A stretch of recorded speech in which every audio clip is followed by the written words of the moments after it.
allow anyone, again, to undermine the national interest in whatever shape or form. We cannot and shall not tolerate agents of foreign interests who work secretly to weaken the country's progress. We will never allow agents of foreign interests to demoralize and demobilize the patriotic and nationalist spirit of Ugandans. We shall not allow foreign interests to determine our national narrative. The impunity within certain elements of Uganda's political class and media directly impacts the country's security. These elements have to become responsible actors to ensure peace and security. The UPDF and the interagency architecture are committed to establishing a holistic national security infrastructure, including acting against wrong elements within the political and media class. Yes, alright. Awo wenyine tugenda kubanga tutandikira mbalamusizaayo bwakedde. Njagala tubeere nga tuwayaamu katonotono ku bintu ebigenda mu maaso mu ggwanga. Tutandikidde awo olunaku olwaleero. Eggulo twalabye ebintu bingi nnyo era ng'ensonga zeekuusa ku state matters. Kakati n'olwaleero Yugi Update TV tuyabudde tusobole okuba nga tunnyikiza ensonga zino. Gwe munnayuganda yonna gy'oli otandika okubeera nga ettama oliwuggeka osobola okubeera nga owulinkirira ku bigenda mu maaso mu ggwanga lyattu Uganda. Ensobi ezisinga eziyinza okuba nga zikolwa abakulembeze baffe oba ne bu errors obuyinza okukola abakulembeze baffe ate munange bwantivirako ffe okuba nga bututeeka ku bunkenke n'okusannyalazibwa mu byenfuna.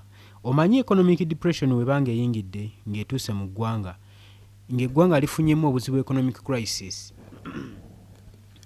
Abakulembeze abavunaanyizibwa abatwala eggwanga mu maaso ebiseera ebisinga ogenda okitunuulira ensonga eno nga tekibakosa tebakosezaako ddala wabula egenda mu maaso n'okukosa gwe awa omusolo gwesasula omusolo gwagenda mu maaso n'okubeera ng'okosebwa.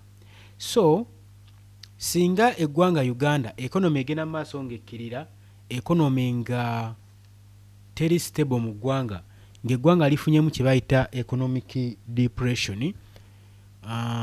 Kakati ne wabeerawo economic depression munnange gwe wansi gwe gwegezaako okuba ng'eziyiza ekyo saanidde okubeera ng'okola ki ng'okitegeera gwe mukwano gwange ali eyampuliriza.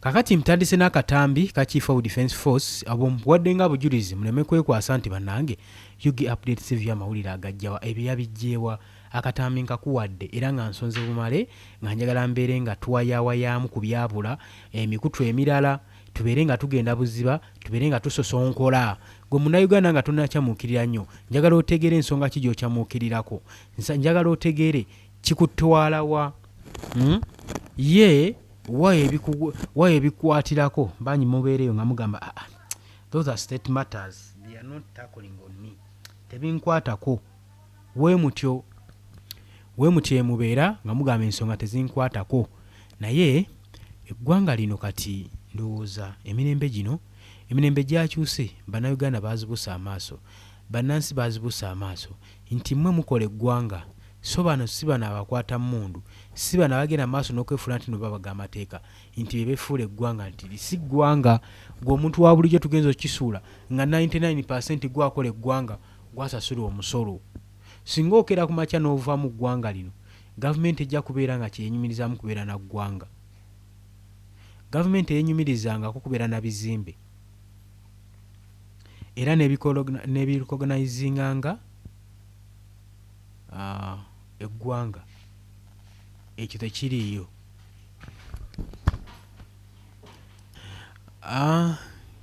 Nga sinaba kubeera nga nkutwala wala nnyo njagala mbeere nga nkuwa katambi kano tukaddemu mala okukakuvuunira nkubuulire byennyininyini byayogedde nga ngenda maaso n'okubeera nga mpataanya ensonga nga tugendera ku relevant example gye tulabirako ddala ffenna gye tuwulidde obulungi tukakasa amawulire kwe gavudde.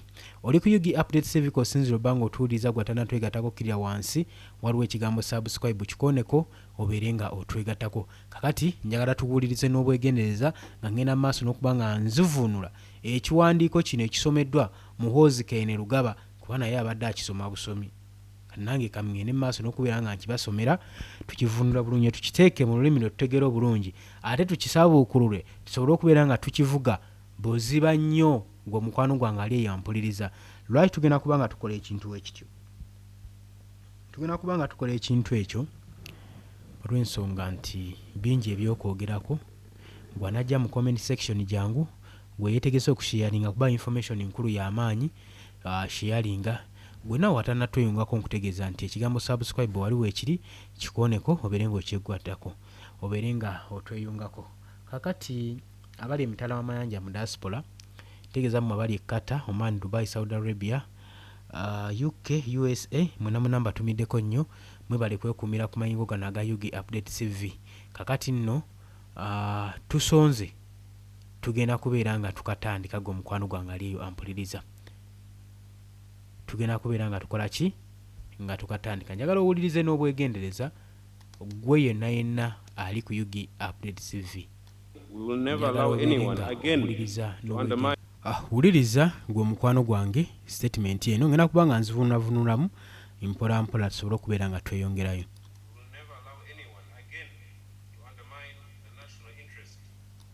Agamba tagenda kukkiriza muntu n'omu mulala yenna kwandamayininga oba kuyisaamu ggwanga lyabwe maaso kulikyoboola.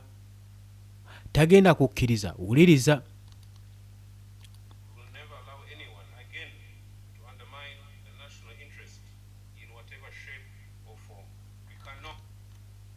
Tebagenda kuddamu nate kuddamu kukkiriza muntu mulala kwandamalayininga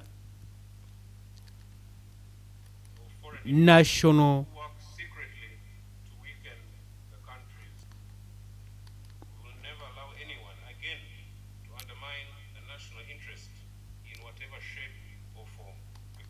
tebagenda kuddamu nate kukkiriza muntu yenna mulala kukyoboola ekitiibwa kyayise undermining okukyoboola ekitiibwa ekya interest ey'eggwanga Uganda. Wagamba interest y'eggwanga kitegeeza eggwanga lirina personal interest nga ddi eryayo ng'ovuddeko gwe ku munnansi eggwanga bye lirina okukolera nabo balina personal interest bye bakolerera bye bafuuba kalina bye baluubirira bye bafuubanirira nga gwe munnansi bakutadde wali ku bbali.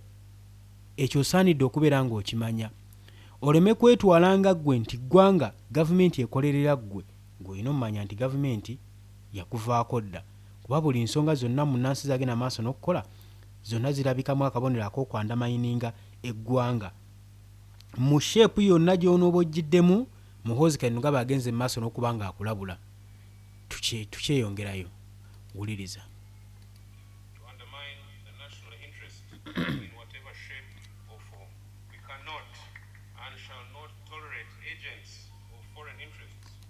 Era tebagenda kutoleratinga agents for foreign interest. Agent for foreign interest. Ba agents aba foreign interest nti ba agents abewabweru kyategeeza ninga balina interest wano mu ggwanga lyaffe Uganda betutamanyi bebaani kubanga Chief of Defence Force Muhoozi Kainerugaba tabaatudde. Tetumanyi ba agents bano bayogerako be batya. Gwe nga tonnasanyuka nga tonnakuba nduulu nti Muhoozi abagambyeko nti bwadde ne ligambwako nnyini lyo.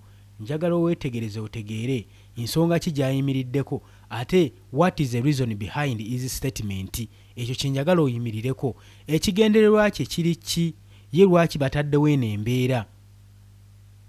Njagala tubitunuulire paka ku nkomekerero yaabyo. Wuliriza. Kati bwe boogerako ba agency mukwano gwange wandisanyusa empola ekyo kyennyina maaso n'okugamba kubanga wano twagenda okulaba mu sovereignty bill yafulumizibwa ey'omwaka guno 2026 was it? Yes, ng'okulonda kwakaggwa gavumenti twalaba ng'etandikirawo okujeeza munnayuganda naye nga Kalumanywera yava kubanga Robert Kyagulanyi Ssentamu omukulembeze w'ekibiina kya National Platform yali amaze okubeera nga abaddukako. Yali amaze okuba nga batolokako. Kati mu batolokako laba wagenda maaso n'okukiikirira eggwanga Uganda mu European Parliament saako ne mu Geneva Summit. Summit ezo zonna ze yagendako ekibifo ebyo ebirwanirira demokrasiya mu nsi yonna, the place for fighting democracy where human rights and justice for human rights gyerigenda maaso n'okulwanirirwa. Kakati we byatuuka eyo, Robert Kyagulanyi Ssentamu n'abatanishinga nnyo n'abeexposinga nnyo, kyabaleetera okuba nga banoonya engeri gye bayinza okubeera nga beesala ku bannayuganda bawangalira ebweru wa Uganda, era ne basalawo mu mateeka ge baabaga babafuule ba foreign agents, era nga munnayuganda yenna ekiwandiiko engeri kyakifulumyemu nga kiraga munnayuganda yenna ali ebweru kati foreigner yafuuse mugwira, takyali munnayuganda. Bakola bagoze bageeryo amendments ezo acts articles ezo nga zigenda mu maaso n'okubeera nga zibakuba nga bo bannansi nga zikyoboola n'ekitiibwa ky'eggwanga Uganda. Era twalaba nga World Bank saako ne Central Bank wano mu Uganda, Bank of Uganda yavaayo okuba sovereignty bill eno. Twalaba obwakabaka nga buvaayo obukuba sovereignty bill eno, obwakabaka obwa Buganda. Jjukira nti nno bino byonna ebitongole birina charities zebigenda mu maaso n'okubeera nga bikwasaganya. Kati mmwe mwenna simanyi ndisiivinga kasente kuva bweru organization bu charities mbu bayambako bamulekwa balabirira enfuuzi, buli kasente akaali kajja ekyo kyali kiraga bulazi nti goli foreign agent. Gavumenti wetu yakitandikako nga nno lwaki egenda mu maaso n'okubeera nga ebonyaabonya bannayuganda ng'eyagala kugira kibiina kino ekya National Unity Platform kireme kuddamu kufuna kasente nakamu kuva Bulaaya, baleme kuddamu kufuna buyambi kuva mitala w'amayanja nti bajja kuba batwalibwa nga ba foreign agents. Ate ensigo egwali gusoose okubeera nga basibako amatu g'embuzi. Jjukira babasibako ddogo obutujju, bagamba nti ekibiina kya National Unity Platform si kibiina kya byabufuzi nga ye mulowooza nti wabula kano kabinja kalina bulanchi nnyingi era kabinja kabuyeekera, kagenda maaso n'okuyeekera gavumenti ya Mwami Yoweri Kaguta Museveni, era kabinja k'abaterrorist, era kalina bulanchi kakooperatingira.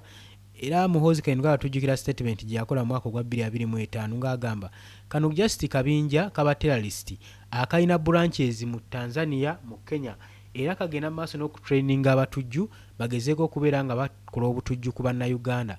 Naye n'agamba nti bakyanoonyereza, bonna bajja kuba nga babakwata. Ebiseera ebyo twalaba nga abaana bali bamanyiddwa nga ba foot soldiers bakwatibwa, abawagizi b'ekibiina kya National Unity Platform saako n'abakulembeze baakyo abamu bakwatibwa mu nsonga nga zino, nga Chief of Defence Force abalankinzeeko nga bagamba nti no kano kabinja k'abatujju era bano bayeekera. Oba otegedde ensonga eyo? Wabula bino byonna byava ku ki? Nina kuba nga mbikwaje bujjako mu maaso awo, nina kuba nga mbigattirira. Gwe ky'oba okola subscribe nga musubscribinzi ku Yugi Update TV osobole okubeera nga otweyungako. Mbakulisizaayo nnyo obwakedde, mukuliko obwakedde, mbamulyaza amaanyi obutababuuzaako, kansubire nti ebintu byabatambulidde bulungi nnyo. Abakoseddwamu kansubire nti nno bijja tambula bulungi, ngenda maaso n'obasaasira. Mukama Katonda agende maaso n'okubeera nga abasaasira. Abalwadde mbasabidde musobole okuba nga mukuba ku matu. Mbeera wadde yabunkenke gwe mukwano gwange ali eyo ampuliriza. Nagambye dde oli ku Yugi Update TV ko sinzidde okuba nga otuwuliriza. Mwebale kuteekayo mwoyo abajja mu comment section ne muteekayo endowooza zammwe, ne muteerayo endowooza zammwe bannayuganda. Mbeebaza nnyo ak'ensusso. Tukyagenda maaso n'ekiwandiiko gwe mukwano gwange ali eyo ampuliriza. Njagala tubeere nga mbatwala, tubeere nga tusunsula ensonga zino, nsonga ku nsonga. Gwe anaashiyalinga sembera kumpi. Gwe agenda okubeera nga okomentinga ng'olina ekirowoozo ky'ogenda okubira bannayuganda, naawe wandibadde obeera ku mwanjo. Wuliriza.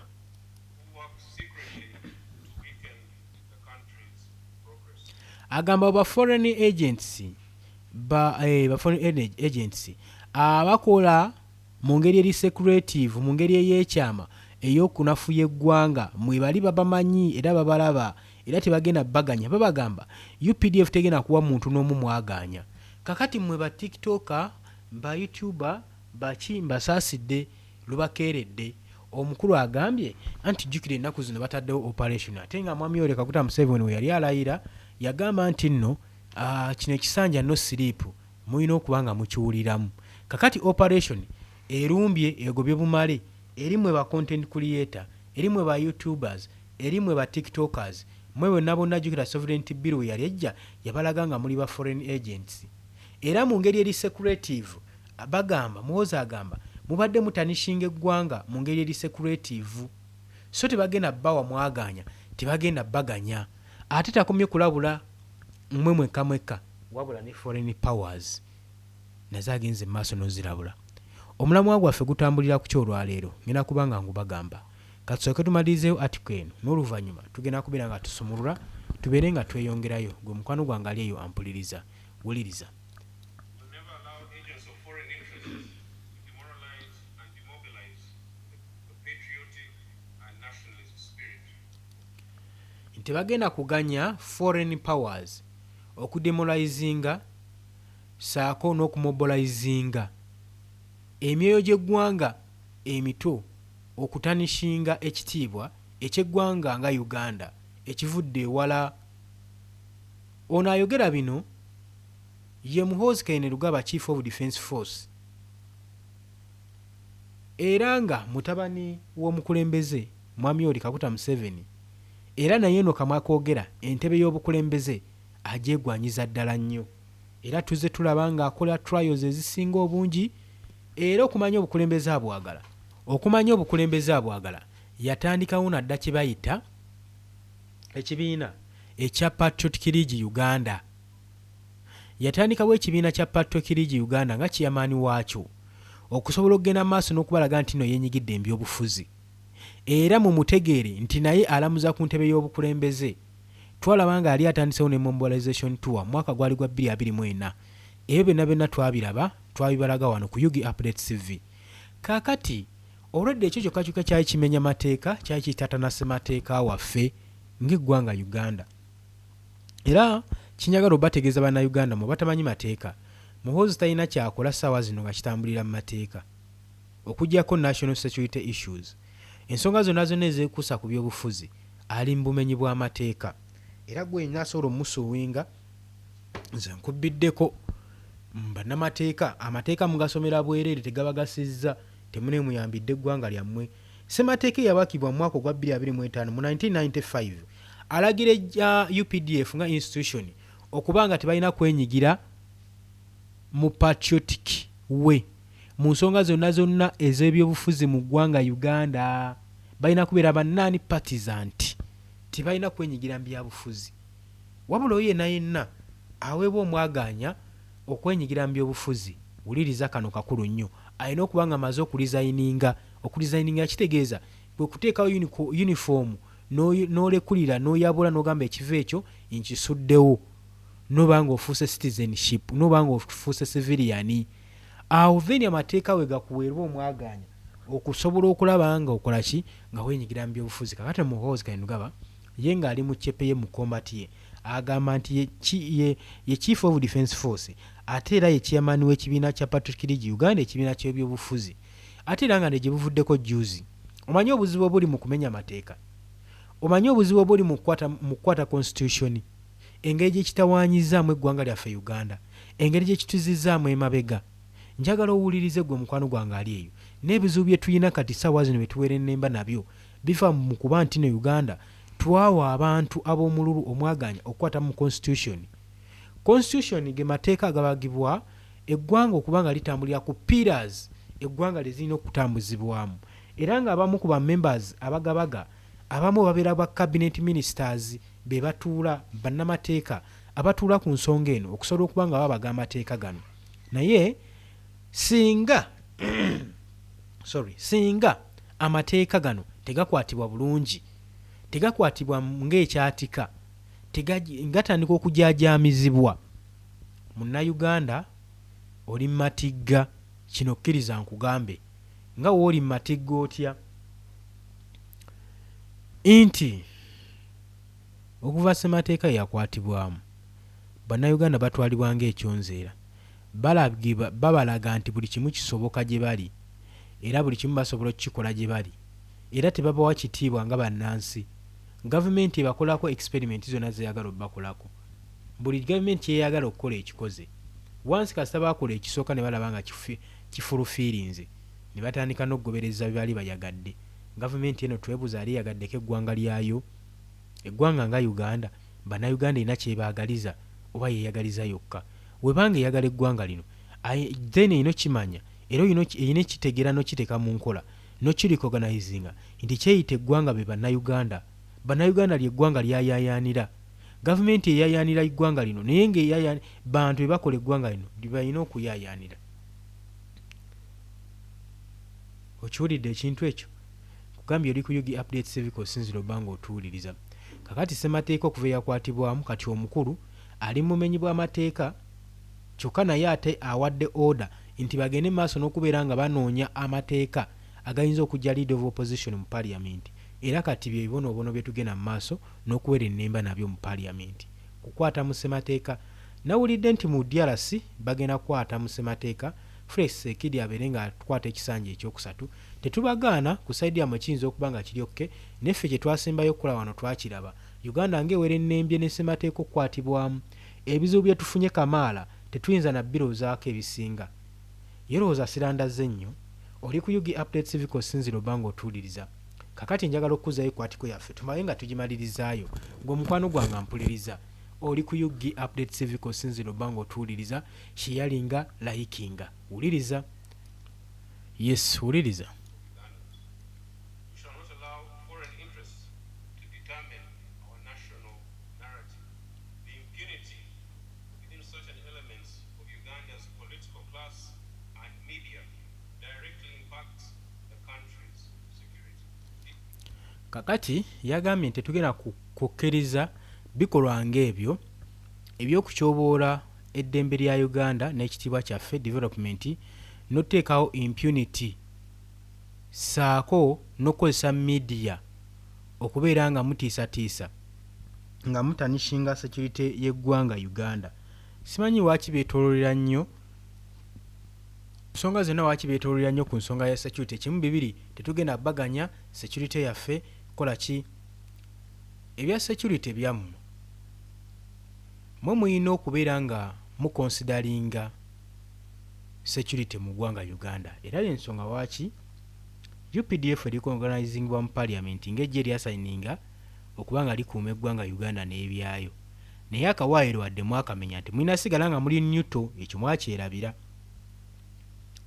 Era agenze mu maaso n'okugamba nti mwe abakozesa social media emitimbagano nga mugenda mu maaso n'okuttatana ekitiibwa ky'eggwanga Uganda mubatiisetiise n'okubandamayininga, tekigenda kubeerawo. Chief of Defence Force yebadde statement ye, ate nga tukyeyongerayo n'ebigambo bino. Wuliriza. These elements have to become responsible actors to ensure peace and security. The UPDF and the bino tujja bikola twensiwalinge peace ne security mu ggwanga lyaffe Uganda.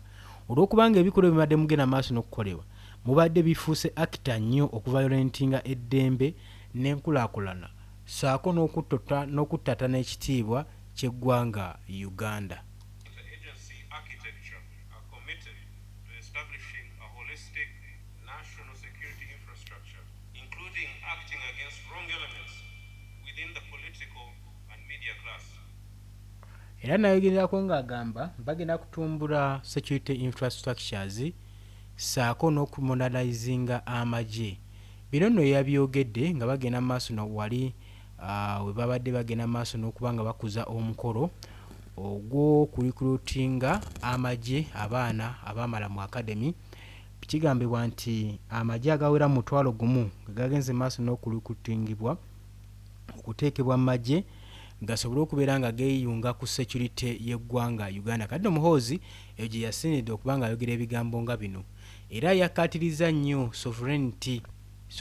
Jujjukira sovereignty bill eno ng'esayiningibwa yalimu ebirumira bingi nnyo nze naggambye, era baagenda ogiweesa nga Nnaalongo Anita Mongo akyagenda maaso n'okubeera nga speaker wa parliament yagenda maaso n'okuba nga ayisaawo bill eno. Ne bill eno nze nabagamba nti bagiyisizza, naye yali etagetinze nnyo ne ba cabinet ministers gavumenti beesuubira beegenda okusuula nti bajja kubeera, yali ekimanyi nti nno bantu babadde bakumpanya obuli bw'enguzi, era enguzi babadde bagikwasa kannabwala, era nga balina assets mu mawanga ag'ebunaayira newankubadde enfunde eziwera bazze nga bakyegaana, beeganye nti bo tebalina assets wabweru wa Uganda.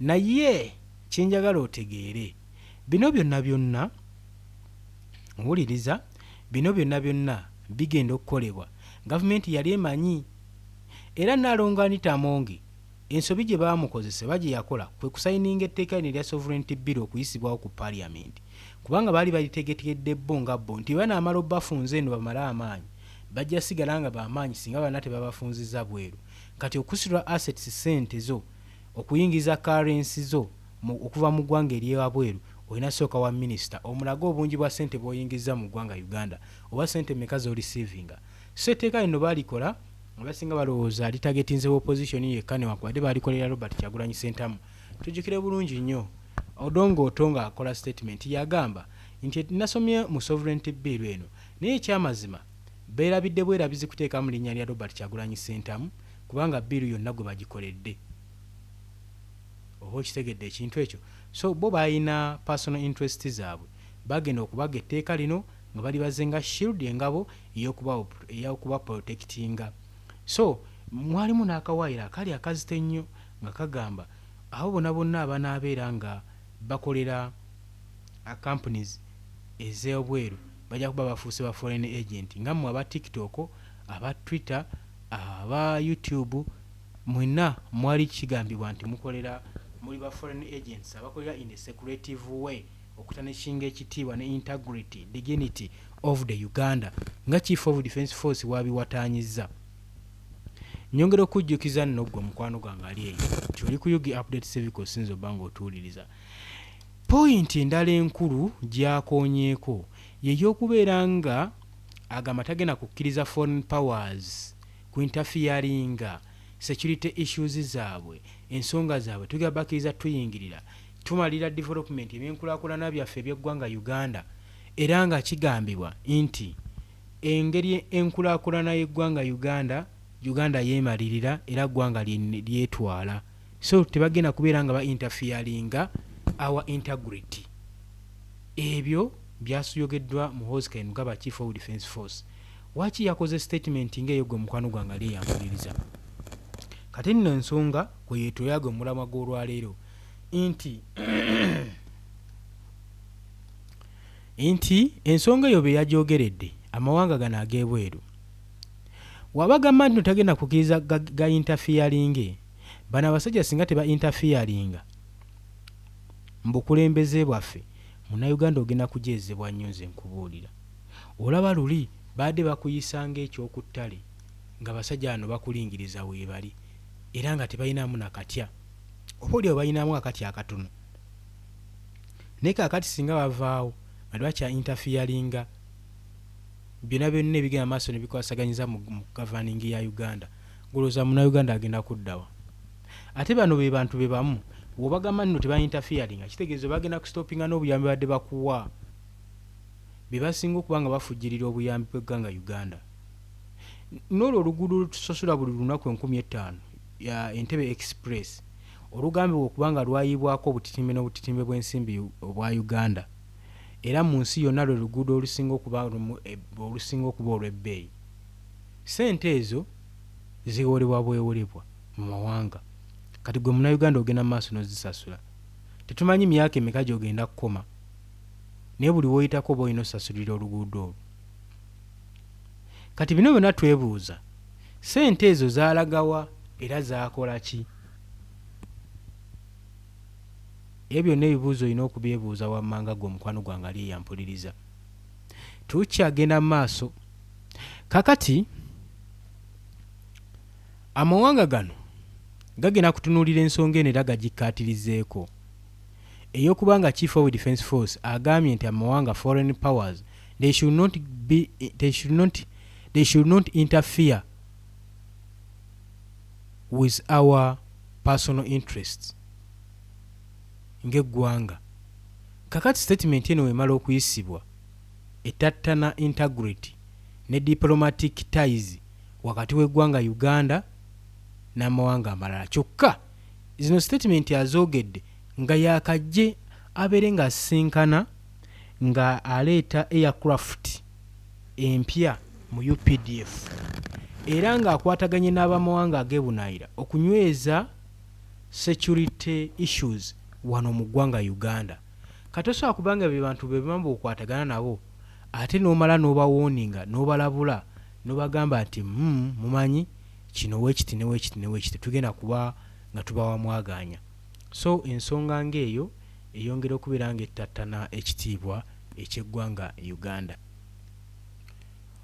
Yes, nkulamusizaako nnyo okyali ku Yugi Update Civic osinzira obbanga otuuliriza tukyagenda maaso. Kakati statement nga zino tuzirabye wantu wangi nnyo muhozi keno gaba ng'agenda maaso n'ozikola ku mukutu gwe ogwa social media. Era ebiseera ebisinga abadde agenda maaso n'okubeera ng'atwala obuvunaanyizibwa okuwuba ekigere kye ng'awuba ekigere kye gwe mukwano gwange ali eyampuliriza ku Twitter n'agenda maaso n'akasukayo obubaka. Naye tujjukire bulungi nnyo waki ensonga eno agizuukusa ssaawa zino. Tujjukira mu biseera bya 2025 ambasada w'eggwanga erya Germany baliko Kabwanango ne Chief of Defence Force. Ng'entabwe yava ku ki? Entabwe yava kubanga European Parliament entabwe yava ku European Union. Yes, European Union yawuba ekigere yoga paka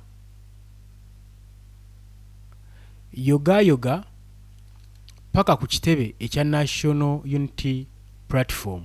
Ebiseera bye tukyabijjukira bulungi nnyo. Naye eddakiika n'ebiseera bye baamalayo byali bingi, byaleetera gavumenti okufunamu ekinyugunyege. Bafunamu ekinugunugu ne bagamba basajja kye bakolayo. So nga basajja nagamba ekyali kibatutteyo bali bagenze kukola kumbalirira ku musimbi ogwali gufandingiddwa ekibiina kya National Unity Platform kwabo abagambibwa okubeera nga babuzibwako abaabwe batwalibwa mu makomera baasibibwa ababattibwa. Kati nga bagenze kukola embalirira era amawulire ge bajjayo malungi ku mukwano gwe nga mpuliriza. Bagenda okukola accountability nga buli kimu kifolowinga bulungi nnyo era nga bwe kyali ng'ekyali kibaliddwa. Wabula kyokka bagenda okyekkaanya ng'ate fani ze bawa gavumenti tezirina nambalirira.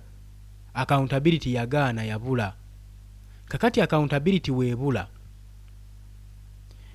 olw'okubanga obuswavu bwali bugenda kulabikira ku gavumenti, baasalawo bateekewo embeera nti bano baali bakulosinze amateeka bwebatalina kugaganya, mbw amateeka tegabaganya kuyingirira byabufuzi bya ggwanga. Era okuva olwo ambasada ono ne bamuteekako omusango gw'obutujju nti akolagana n'abatujju. Era nga Muhoozi akola posting agamba yeetaaga ambasada w'e Germany atransportingibwa addizibweyo kuba eno takyalinayo mugaso, kubanga agenda maaso n'okukolagana n'abatujju abaagala okusula gavumenti ya Mwami Yoweri Kaguta Museveni.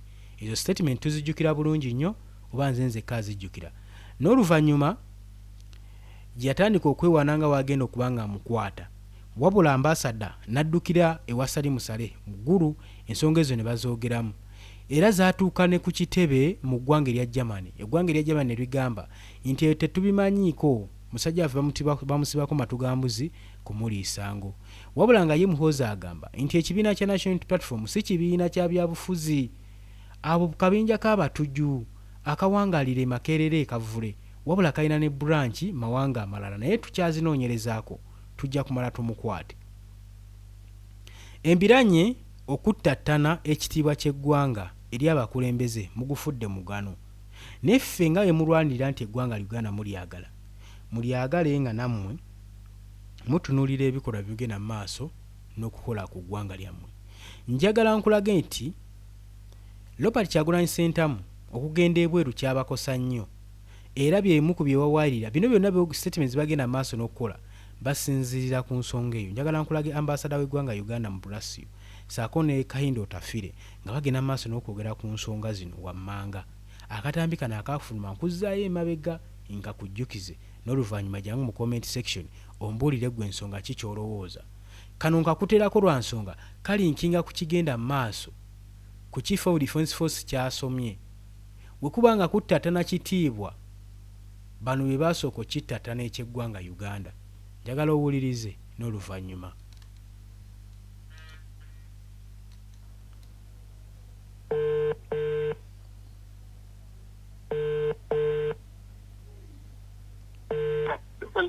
Hello? Yes, Afande, this is Miriam. Miriam, how are you? I'm fine, thank you very much. And how are you? How is your life? Well, busy. We are trying to defend our country, hand, tooth, nails, whatever is it at our disposal. With regard to the European Parliament resolution. We have just been with the European Parliament. I'm here with our Deputy Ambassador Beatrice. And, What are those Europeans? What is their problem? The problem is, of course, Bobby Wine mostly. And is he a wanted man? That's what I wanted to ask you. Is there a arrest warrant? No, Bobby Wine is not a wanted man. Not a wanted man. Okay, good. There is no reason why anybody wants Bobby Wine. For what? No, I know. I'm glad to say that because I'm going to officially declare this now. She wants my quote, and I had already stated it, but I said, let me be sure, because, there are certain tweets that have said differently. Those have their own issues. Those cause problems. Those cause unnecessary problems. I know. Yeah. You've also had your... It's like a hungry man, and you get a hungry man, and you give him alcohol instead of food.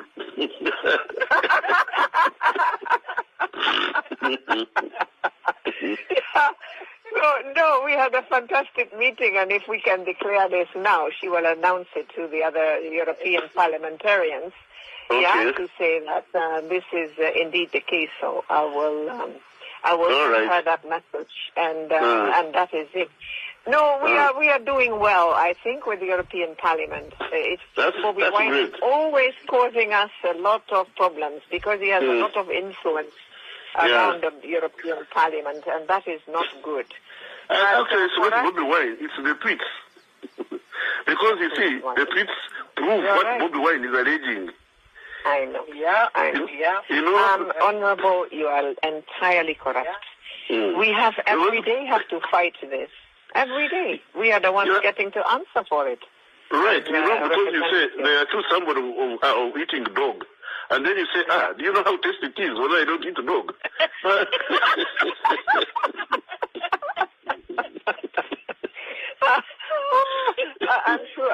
I'm sure one time you would have eaten dog. No, I've never. I was in the Congo and I avoided it. I know if you've been to China, don't you eat dog there? I avoided it. Yeah, I know that you're not referring to eating dog, but I'm trying to undermine that comment. So don't worry. But thank you so much, Honorable. It's a pleasure. I'll be there in May. So we hope to meet you then. You're welcome. Yeah? Take care. Thank you. Love to the family. Bye. Yeah. Bye. Yes, oli ku Yugi Update CV ko sinzo bango otuuliriza ng'otanatuyungako kirira wansi waliwo ekigambo subscribe kikoneko obeerenga otuyunga kano akatambi ako kawuniikiriza ensi yonna era Chief of Defence Force n'avaayo n'agamba ayagala wabeerewo okunoonyereza wakati w'essimu eyo yakubibwa wakati wa Kahindo Tafire naye essimu eyo kigambibwa yakubibwa oluvannyuma lw'akalulu ka 2026 nga Robert Kyagulanyi Ssentamu atandise okubanga bafuukira akayinja mu ngatto era wooza obiwulira omukyala ambassador agezaako kugamba abanga kwegamba yeebuuzaako ku munne nti bannange bigenda mu maaso Kyagulanyi nga tufuukidde n'ekizibu kyokka ate ne Chief of Defence Force Muhoozi Kainerugaba byagenda mu maaso n'okukola ate byongera kusajjula mbeera omwana waaki temumugambako amugamba oyo muleke talina kyayinza kukosa kiyinza tuviirako kuwunzika gavumenti owulidde ensonga ezo kati gonna Uganda yonna gy'oli olina okuwunzika olina okubeera nga ozuukuka nga bulijjo nga tumaliriza njagala tusomeyo abantu nga 3 abazze mu comment section 70 Kaligula webale kubeerako obubaka bwo bwatuuse Mariana Nakabuye webale nawe ozemu n'oteesa Abdu Makumbi webale kuteesa ani omulala gwe mukwano gwange ali eyo Mariam Nakabuye gwe nkumazi ozemu okuteesa Sara Namawa webale kuteesa Kaweesi Norin naawe obubaka bwo bulabikiddwako. Olw'obudde munzikirize olwaleero nkomeko wano bannange. Obadde oli ku Yugi Update 7 nga kosinza oba ng'otuwuliriza, mbaagala nnyo, mbakulisizaayo bwakedde era mbaagaliza wiikendi ennungi. Mbaagala nnyo, mweraba.